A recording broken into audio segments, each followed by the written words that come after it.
living in Sao Paulo, if you're renting, a place to rent can cost anywhere from 200 reais. Okay, just before we get into the numbers, they work with the Brazilian real there, and when I was there, it was about 2 reais to a dollar. It might be closer to three with the way the dollar's been going recently, but apartments were anywhere from 200 reais to, I mean, obviously there's no upper bound, but 1,000 reais would be possible per month. And that would be in the really, really nice places or in the older parts of the city. Food's cheap. Food's very cheap. Especially fruit.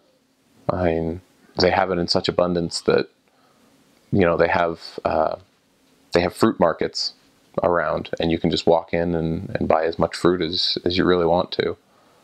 But food itself, as a missionary, you're probably not going to spend more than 50 to 60 reais a month on food. That's probably conservative. I didn't eat as much as a lot of other missionaries did, but 60 to 80, let's say, would be a solid budget for food. Electronics are horridly expensive. They're 3 to 4 times what you would pay in the United States, and they're not always as good of quality. Just sort of as an example, obviously you're not going to be buying any of this on your mission, but I think it was the PlayStation 4 or something came out while I was on my mission. I think it was like 6,000 reais. It's like $3,000 new.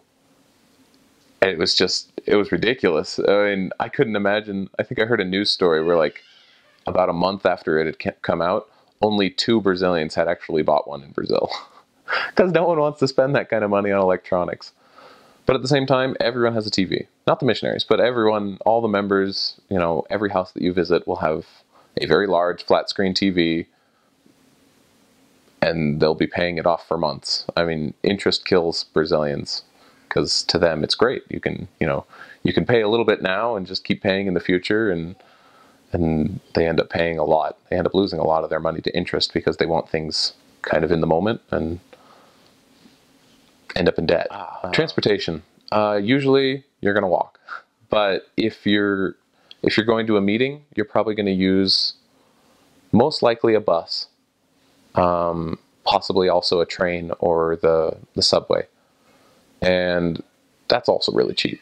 To get on the bus is 3 reais. There we go. To get on the bus is 3 reais. If you have a little card, it's called the bilhete único, but if you have that little card, you can swipe your card to the reader, and then for 3 hours, you can ride any bus for free after that, up to 4 times. And so if you need to get to a long place in kind of a short amount of time, you can snag a bus, go over there, and snag a bus back as long as it's within that time frame, and you'll only pay 3 reais. The train's also 3 reais. There's also some sort of deal where if you get on a train and a bus in the same amount of time, it's discounted. I don't know how that worked. I never figured it out. And the subway's the same.